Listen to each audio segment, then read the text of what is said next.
Earlier in the year, we had some tips from various contributors for going to board game conventions. Do you still remember that, Tarrant? I do. It was a good video. Thank you. Now we have some more specific tips that we found that has helped make our life easier coming up.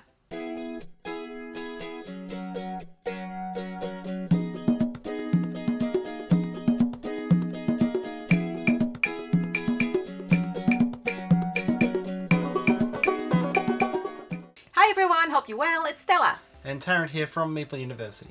Welcome back to our tabletop diary. Well, both of us now, not just my tabletop diary. It's still your diary. I'm just here to visit.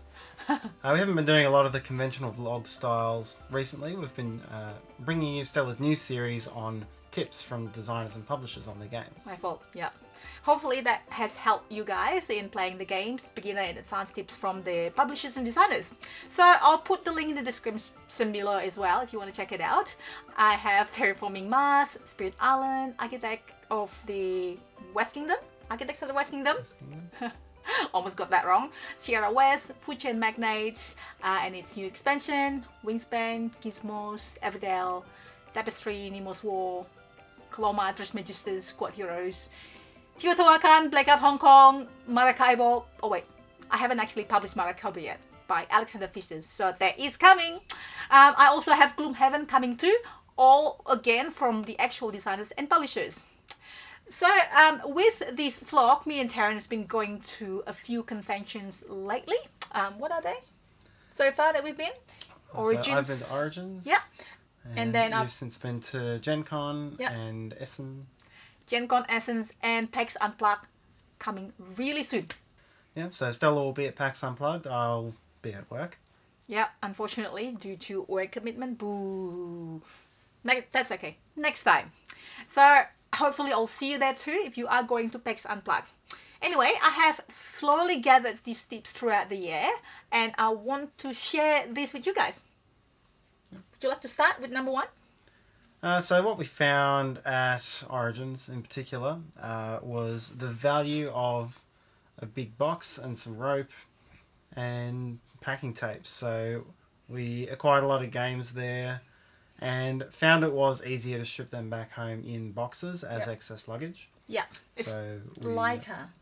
Yep, so on our first day in Columbus, we went down to American Bunnings. What's that called? Lowe's, I think it was. Lowe's, yeah, I think. Isn't that a pants store in Australia? I can't remember. Anyway. Is it pants store in Australia? Is it? I thought. Isn't there Lowe's? I think so. Okay. Anyhow, bought some boxes and some rope and some packing tape, and it became a good way to ship the bigger games home. Yeah. And the rope was pretty critical for carrying, testing the weight, and okay, one of them did get cut by the TSA on their checks. Did they put it back? I don't think they put it back. They put it inside the box, so it didn't help us carry the box at our subsequent That was locations. like a 23 kilograms box because that's the weight limit on the plane. Yeah. It really depends. Going to America from Australia, we get 23 kilograms maximum per check-in luggage, and we got 2 per person, I believe. So yeah, the box is really handy. I mean, you can probably get the box from the conventions, possibly, and people that want to get rid of cardboard boxes. So I've got that. Plenty of them around. Yeah, packing tapes and the ropes and we actually stay at Airbnb at the time. They have some sheets of blank white paper that we can use. So just like write our name, stick it on the box, and then just like pack it up. And then we had to carry them from level 1 to ground floor. Yep. That was fun. 4 a.m, took some effort. Yes, all for the love of board games. So that is tips number 1. Tip number 2, be flight ready. Most conventions, we have to fly to go there. So having some things for the flight is really handy, like air neck pillow, eye mask, earplugs for sleeping, good headset, charger or USB cable to charge your electronic devices on the plane, travel calm tablets, the drowsy one that helps to kind of like make me feel sleepy, and on the plane, just get ready as well, where I usually try to book my seat or try to check in beforehand so I can get the aisle. No, hang on, you like the aisle seat? I like the aisle seat. Yeah. Easier to get up and walk around. That's true. I like the aisle seat if I'm traveling on my own, but if Tarrant's around, I don't mind in window seat. If it's like a 2 seats, what do you call it? Like a 232 or a 222. Yeah, the 2-1 is good. So I can just like wake Tarrant up and or something. And like, hey, I want to go. So yeah, have that ready on the plane. Also have some books sometimes, or I've downloaded some Netflix.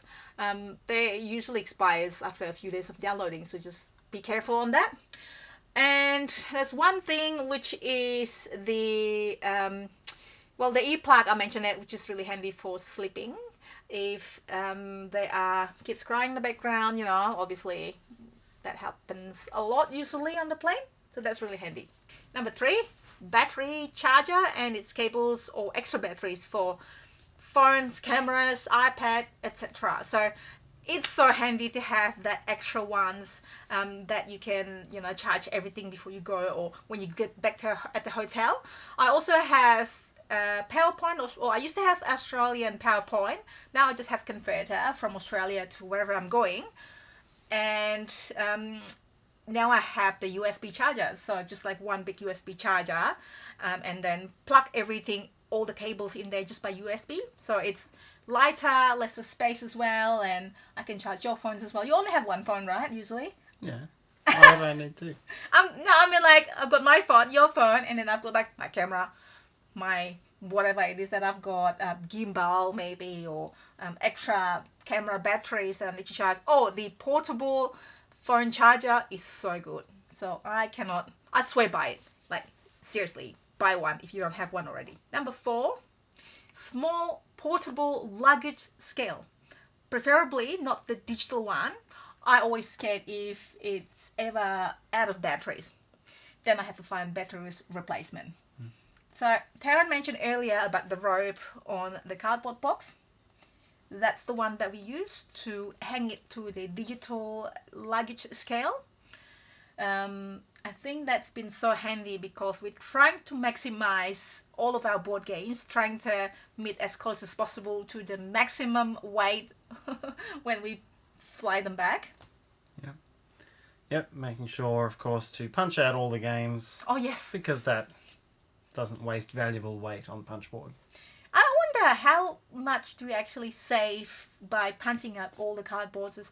I mean, some board games has got a lot of punch outs, like the Luvia Project has got a lot. There's En Masse has got some. Yeah, with the good thick cardstock on that one as well. So yeah. A lot of mass. Yep. I missed you punching out all those stuff when at conventions. That's usually Tarrant that does that. Yeah. I usually do the little organisation, but yeah, and I'm doing the social media stuff. So that's it. Yeah, that luggage is really good. I think everyone that don't have it, that know that I have it, ask me to borrow, because then they know exactly how much is the weight, and then so that they don't have to pay for extra weight possibly in the airport. The 5th tip, if you want to be efficient, is to research what games are out and what games you want to get. Pre-order things, download the apps that will come with all conventions these days. That will help you get around the conventions more quickly, if efficiency is what you're looking for. I know that BGG has got a list usually of the games being released at the convention, or you can also pre-order, so that's really handy, and you kind of like know what you're getting and then starting to plan ahead. And then with the digital maps is also handy. I know GenCon has got a map in the app that you can download, and you can just check if you want to go to certain places, certain booths.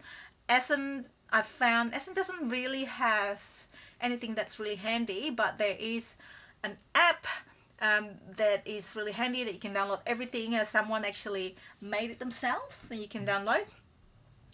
I have to remember what it's called, and I'll try to put in the descriptions below as well, the link to it.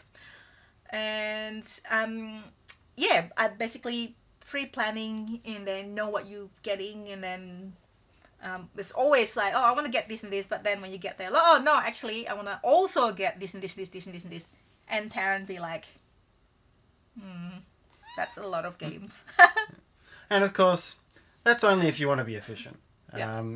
Not everyone, I don't think everyone goes to a convention for that reason. I think there'll be people out there who'd like to go, wander around, have the joy of discovery, see what they find, amble about and see what happens. So if that's you, ignore that last tip. It's probably most likely it's you more like that and I'm more like the planner. Maybe. Bastard. So yeah, well obviously this does not apply if you drive to conventions because you got pretty much your car booth and that's probably like, I'm so jealous, but that's probably kilos and kilos more. And with the planning as well, I found that in Essen, they have a booth that you can ship your games back.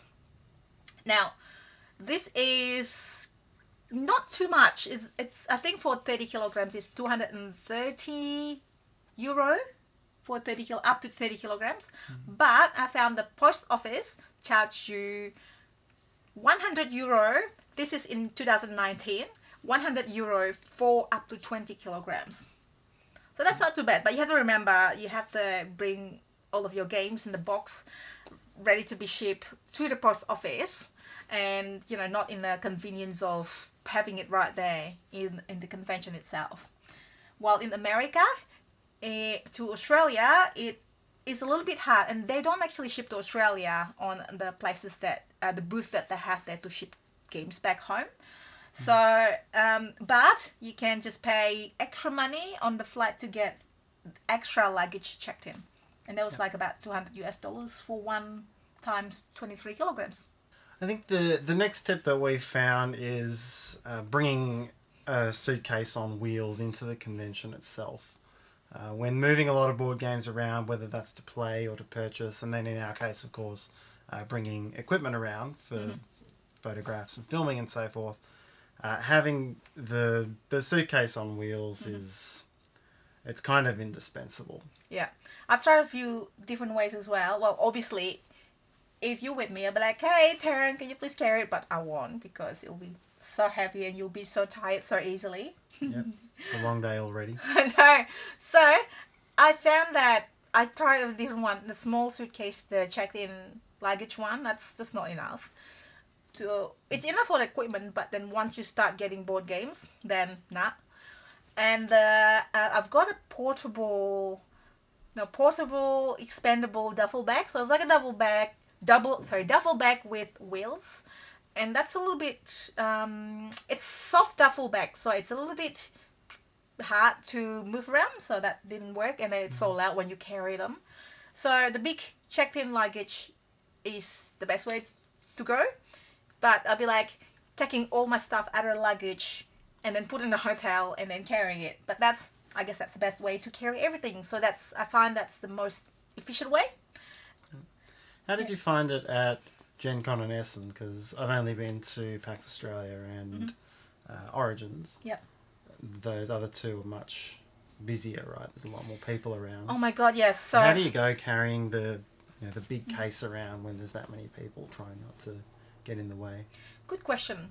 So Origins is not as busy as you say, Essen and GenCon. Well, GenCon, I'm pretty sure they have a rule for not be able to drag carts or anything, a trolley bigger than certain size. I think suitcases are okay because I've seen people carrying suitcases around. And I found I'm a bit lucky because by then I know some people there and I can leave my stuff there as well if I need to. In Essen, I'm even luckier because we are part of the Dice Tower as well, doing How to Play videos, if you don't already know.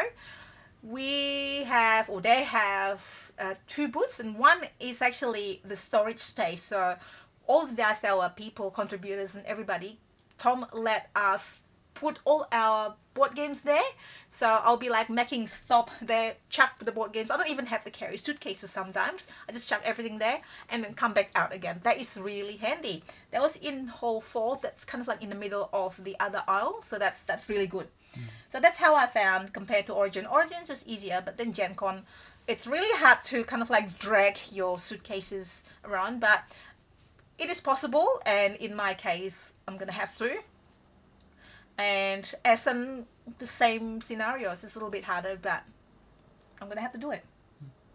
I think it'll be the same with PAX Unplugged. I don't imagine it'll be too busy. They have courtroom area or something like that for media. Yeah. So I'll see what happens when I go there. The seventh tip is, it's really an obvious one for life, and that's to make sure you have a water bottle or easy access to water. I'm not sure what the public drinking fountain scenario It's pretty is at a lot of places, Yeah. but you need to drink. Yeah, you need to drink. It's a warm place, a lot of people, a lot of mugginess, and a lot of difficult posture when playing games, and so headaches will ensue without water. That's the thing. If I don't drink enough water, I'll get headache. I always bring a water bottle, and I think in Origins and GenCon it's easier because there's water fountain everywhere, and you can drink tap water like in Australia. And in Essen, I'll just go somewhere. I think there are some places you can fill up your water as well. There's always place you can buy water, but a lot of the times these places are pretty busy and people are lining up, and I don't usually have time for lining up too much because I just want to either play games or talk with people or get games. Yep. So that brings us to the next one, which is number 8, I believe.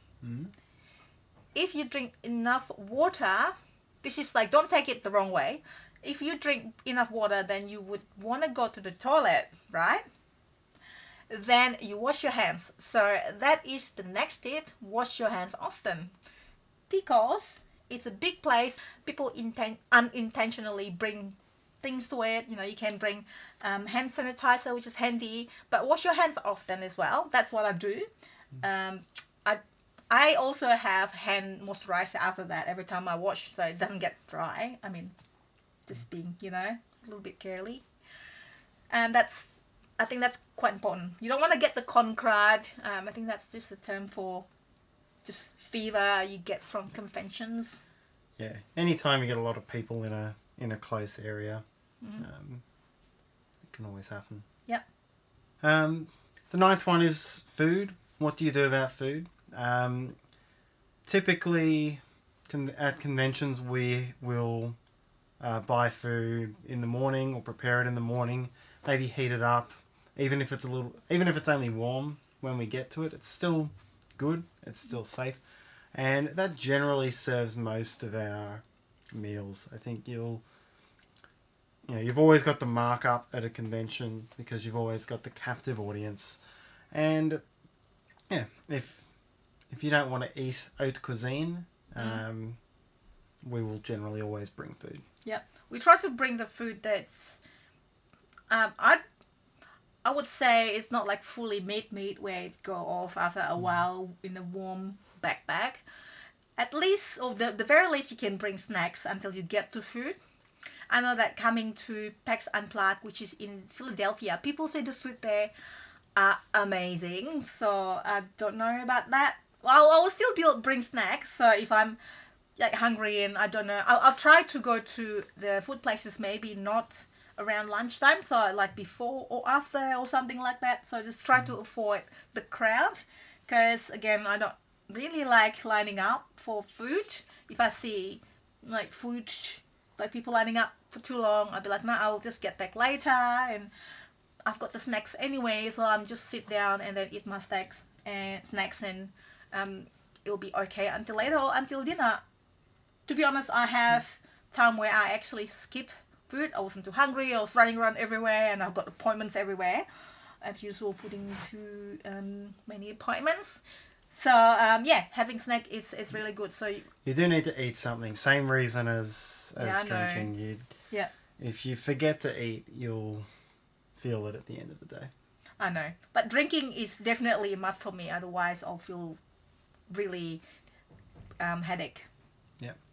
Of course, the alternative is go to a queue in peak time and then see if you're standing in front of some designers accidentally.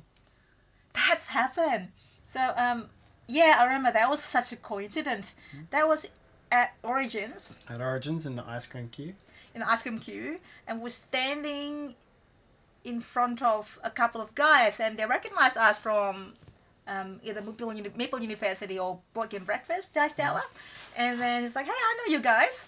And those guys turn out to be Spirit Island's Eric Cruz and Trey Chambers of Argent, of Consortium. Sorry, I can't remember exactly the name of the game, but Trey Chambers. And the new game that I've backed, which is the train one. What is it called? Imperial. That's it. Yeah. I have not played the games yet. It hasn't arrived yet. I can't wait for it. But yeah, so we ended up ordering our ice cream. Do you remember the name of the ice cream? I want to go back again next year. Yeah, it was the famous one. Yes. Gooey Buttercake, I think it was. The name called. of the place? place? The place. The Gooey Buttercake. The flavour was Gooey Buttercake. That's so delicious. It's the famous one in Columbus. Okay, I'm sure Columbus that... ice cream. If you remember, please write in the comment sections below. So let's remind us what the name of the ice cream place. You know, the famous one, people always lining up. Anyways, so after we ordering the ice cream, we ended up sitting down and chat. And we ended up playing games after that at Origins. Yeah, went on to play Forbidden Sky, launched the rocket with the little lights. So, you can ignore that last tip and say that every queue is an opportunity. That's the other... That's true. If you have time, yes. If you don't have time, then at least bring snacks. Yep. Now, we up to the last one. Yep. Which is, it is a meeting. I have a list of things I need to bring when I'm traveling. So it's called Stella's travel list, and also made one for you, Tarrant's travel list. It's very similar. Yeah, but I've got like the women's stuff, the makeup, cosmetics, and you don't. But basically, what I need to bring my camera, because there's like a lot, like camera, microphone, tripod, whatever that is, the grey card, and just little bits and pieces, charger cables, whatever, is all on the list. So I have that on the computer, and I print it every time, put it on the board, clipboard, and then stick it every time. So every time, like, things changes, so I keep updating it. So the next one I print has got the new stuff in it as well. Yep. Did you put... And Tarrant has put some weird things on my list without me knowing. What were they? A specific type of raincoat. That doesn't exist. Yes. That That was the main one. And then I could explain it, but it's an incredible in-joke that that you won't find very funny. It's Meeple University raincoat. See? You didn't find that funny. Yeah, it's okay. We shouldn't really. Like, this is like a really in-joke that Tarrant find amusing when trying to... Okay, we've got some business cards or that giveaway, and then Tarrant said, why don't we give them drink bottle? No, that's not what it was. That's not what it was? It wasn't. I imagined a scenario where you would stand in a conference holding a bucket of water, reaching your hand in and giving water to people. How? As a promo water. Promo water? You need the bottle and the promo water. See, this was just the image in my head of something that would look amusing. And then their hands, because of that, you need to bring... Need to bring Meeple University raincoat. To get wet. Nothing came of this, and then we made the... We made business cards instead. Yeah, we've got the business cards now. So those are the tips. Hopefully they are handy. And if you have any other tips that you want to add, please write in the comment sections below. We'd like to see them. Maybe we can add to our tips of going to conventions as well. Tarrant, do you have anything else? Any tips that you can think of? No, I think that covers most of it. A lot of those are travel tips. A lot of them are convention logistical tips. Yep. The most important tip is to make the most of the con. If you want to play games, play games. If you want to see new games or demo things, just make the time for what's good for you. Yep. And I heard that Pax Unplugged is the one that you play games, as well as BGG-Con, which I have not been to, both of them. But we'll go to PAX Unplugged soon. But in Essen, you probably can't play games. They don't have a dedicated space for playing games as well. At Origins, you play games because there's a big space that you can play games. GenCon, you may play games, but you may not want to play games I found that in hotels they have rooms booked for playing games. They're amazing. I can't remember the hotel name. I think Hilton or something like that. I found that they're amazing. So those are the tips, guys. Hopefully, again, that's useful. As usual, if you like this video, please hit the like button and subscribe to us, Meeple University, if you like to see what's coming up next, including the board game strategy series that I'll keep bringing up next time. And there's, yeah, that's basically it. Hopefully you have a good day, and I'll see you guys again later. Bye.